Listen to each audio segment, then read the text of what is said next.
আসসালামু আলাইকুম ওয়া রাহমাতুল্লাহি তাআলা ওয়া বারাকাতুহু। আমরা সকলে কেমন আছি?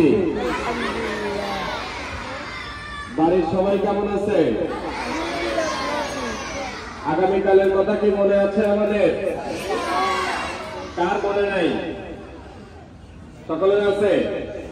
বাড়িতে বলছেন প্রত্যেকে এক একজন অভিভাবক আমাকে বাধ্যতামূলক আসতেই হবে।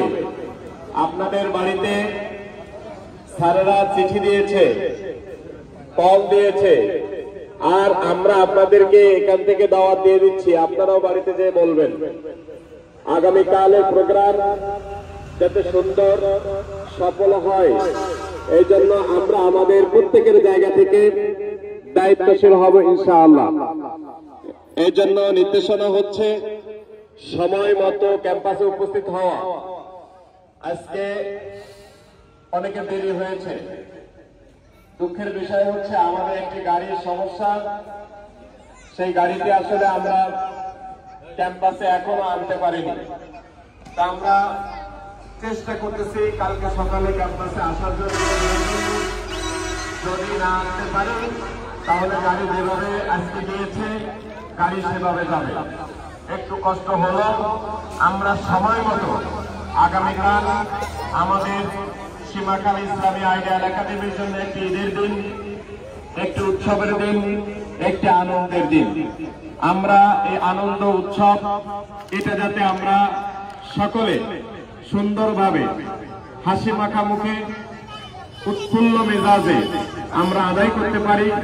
এই জন্য আমাদের সকল ছাত্র, শিক্ষক, ছাত্রী, শিক্ষিকা, অভিভাবক, অভিভাবিকা, মেহমান সকলে মিলে আমরা একাকার হয়ে ইনশাআল্লাহ আগামীকাল আমাদের এই নবীন বরণ উৎসব আমরা সুন্দরভাবে উপভোগ করব ইনশাআল্লাহ।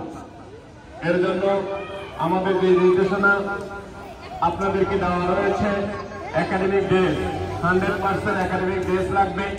অতিরিক্ত আপনাদেরকে আমাদের গেঞ্জি দেওয়া আছে, যারা গেঞ্জি পাননি ছোট তাদেরকে আজকে গেঞ্জি নিয়ে যাবেন। অফিস থেকে আপনাদেরকে গেঞ্জি দিয়ে দেওয়া হবে। যাদের ক্যাপ আগামীকাল আপনারা ক্যাপ পেয়ে যাবেন। সকালে এসে আপনাদের ফুল এবং ক্যাপ সহ যা যা দেওয়ার দরকার আপনাদের 8:30টার ভিতরে যারা উপস্থিত হয়ে যাবেন ইনশাআল্লাহ আপনাদের কাছে পৌঁছে যাবে। আমাদের হাজিরা হবে আগামীকাল 8:30 আপনারা সকলে অবশ্যই হাজিরায় আপনারা অ্যাটেন্ড করবেন। কেউ হাজিরার বাইরে থাকবেন না। আমরা এই বিষয়ে কঠোর হব। আপনারা জানেন প্রতি বছরই যারা অনুপস্থিত থাকে আমরা তাদের বিষয়ে কঠোরভাবে ব্যবস্থা নিয়ে থাকি। ইনশাআল্লাহ এবার তার ব্যতিক্রম হবে না, কারণ আমাদের এই অনুষ্ঠান হচ্ছে বাৎসরিক প্রোগ্রাম। এই প্রোগ্রামে থাকা সকলের জন্য ফরজ, বাধ্যতামূলক। এই জন্য আমাদের অনেক মেয়েরা আজকে দেখতেছে এখনো কালো স্কার্ফ, এটা আগামীকাল যাতে না দেখি। আর বড় ছেলে এবং মেয়েদের